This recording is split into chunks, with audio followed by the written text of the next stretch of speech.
വയനാട്ടിൽ സഞ്ചാരികളുടെ പ്രവാഹമാണ്. ദുരന്തങ്ങളെ മറികടന്ന് കോടമഞ്ഞിൽ പുതഞ്ഞ വയനാട് കാണാൻ മറ്റ് സംസ്ഥാനങ്ങളിൽ നിന്ന് പോലും സഞ്ചാരികൾ എത്തുന്ന മനോഹരമായ കാഴ്ചയാണ് ഇന്ന് വയനാടിന്.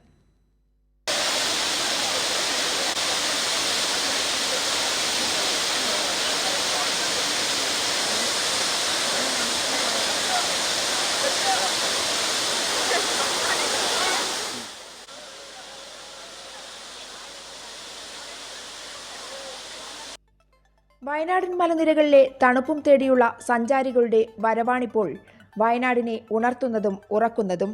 പുലർക്കാല മഞ്ഞിൽ കുളിച്ച് ചുരങ്ങളിലൂടെ കോടയെ വകഞ്ഞു മാറ്റി മലനിരകളുടെ അഗാധമായ ആഴങ്ങളുടെയും പച്ചപ്പിൻ്റെയും ഉയരങ്ങളുടെയും കാട്ടുചോലകളുടെയും വന്യമായ വശ്യത നുകർന്ന് എത്തുകയാണവർ.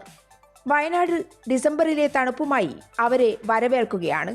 ലക്കിടിയിലൂടെ വയനാട്ടിലേക്ക് വഴിതെളിച്ച കരിന്തണ്ടനെ കണ്ട് ഗോത്രവർഗ കോളനികളെ അടുത്തറിയുന്ന എന്നൂരിലൂടെ പശ്ചിമഘട്ട മലനിരകളുടെ കണ്ണാടിയായ പൂക്കോട് തടാകത്തിലെ ഉല്ലാസ ബോട്ടിങ്ങും കഴിഞ്ഞ് മേപ്പാടിയിലെ തേയിലത്തോട്ടങ്ങളിലൂടെ കാന്തൻപാറ വെള്ളച്ചാട്ടത്തിൽ ആർത്തുല്ലസിക്കാൻ പോകാം.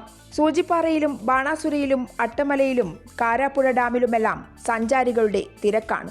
12,000-ലേറെ ആളുകളാണ് കഴിഞ്ഞ 10 ദിവസത്തിനുള്ളിൽ കാന്തൻപാറയിലെത്തിയത്. 58,000-ലധികം സഞ്ചാരികൾ പൂക്കോട് തടാകത്തിലെത്തി. കണക്കുകൾ ദിനംപ്രതി വർദ്ധിക്കുകയാണ്. കാലാവസ്ഥയും പ്രകൃതി സൗന്ദര്യവും നുകർന്ന് നല്ലാറച്ചാലിൽ അല്പനേരം ശാന്തമായിരിക്കാം. ഫാൻഡം റോക്കും മുത്തങ്ങയിലെ കാടിൻ്റെ ഭംഗിയും നുകർന്ന് അങ്ങനെ പോകാം.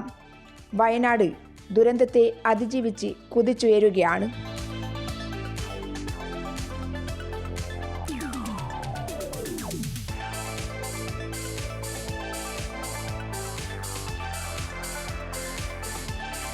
വയനാട് നിന്നും ക്യാമറാമാൻ അനിൽ കല്യാശ്ശേരിക്കൊപ്പം PV ജോഷില.